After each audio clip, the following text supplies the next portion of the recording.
Congressman Pocan dropped by today, the co-chair of the Congressional Progressive Caucus, to answer a few questions from our callers. Check this out. And don't forget to leave your comments, ding the bell, and subscribe to our channel.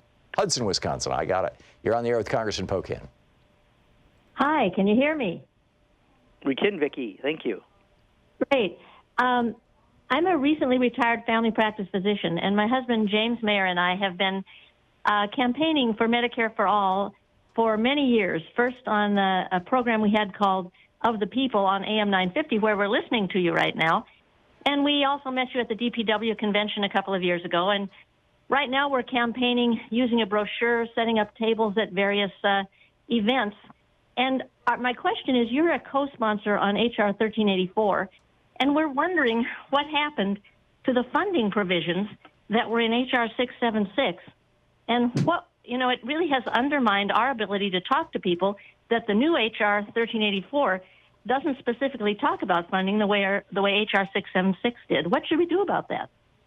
Yeah, Vicki, so first of all, there is plenty of information out there, and I assume they'll have a website at some point that has this, if they don't already, that has more of the funding information, because you're right, that's one of the arguments. Can I, if I may interject, excuse me, I don't think anybody listening has any idea what we're talking about, because it was all bill numbers. Yeah. The high, yeah, please identify. Yeah, the Medicare for All bill.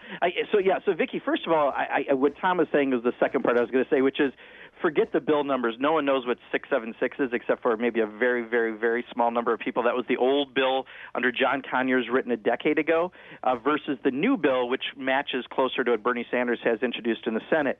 So first of all, that's important, right? Because it now makes sure that things like dental and vision are included. It has a different makeup of what the Medicare for All bill is in a more modern 2019 sort of way. But secondly is there are still strong arguments about how the funding happens, but it's just not explicitly in the bill, because I'll be real honest, 676 was not as well written a bill as the current version of Medicare for All is. So keep talking about Medicare for All as the concept and what's in the bill and why it's important.